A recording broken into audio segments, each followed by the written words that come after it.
know it can be difficult for me to be disciplined with when it comes to parenting is the way that I respond to my children when they're being children.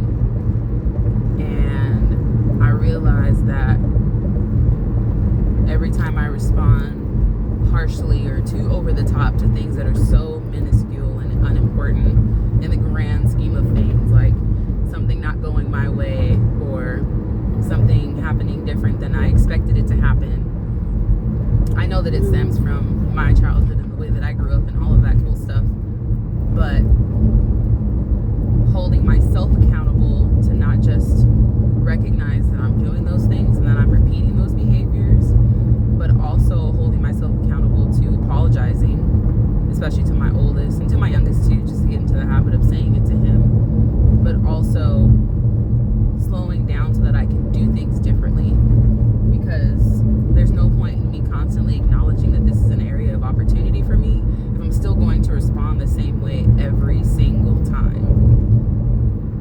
And how can I cultivate an environment of safety and consistency if my responses are not consistent?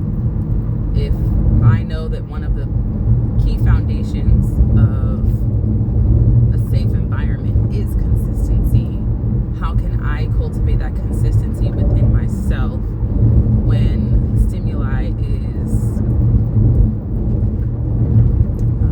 not random, but I'm not in control of the way that my child behaves or the way that they respond to things or the things that trigger them or their moods or any of those types of things. And just like I feel that I'm entitled to have a day where I don't feel 100%, I have to recognize what that looks like in them and be able to respond in an emotionally intelligent way, and also say things to them that give them the autonomy to just exist.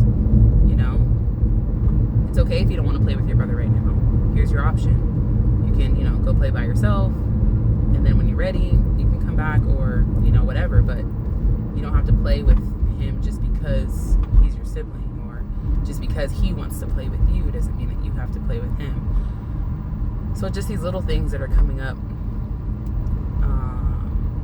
just as I give myself more time and space to think and reflect and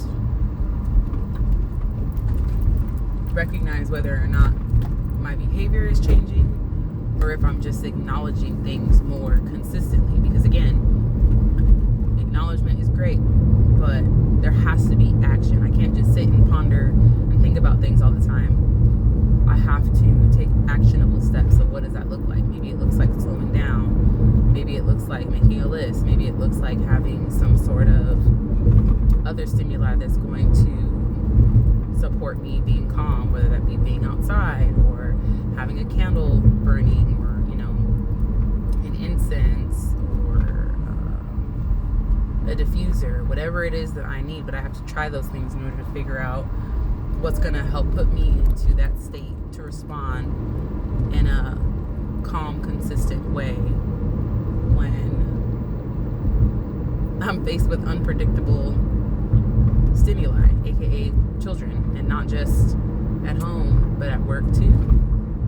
How am I going to soothe myself when I need to be soothed? And again, the actionable steps. The reflection is great and it's an awesome first step, but after a few days of reflection, some type of action needs to take place. Just like an apology is not an apology without changed behavior, awareness is nothing without some sort of action taking place.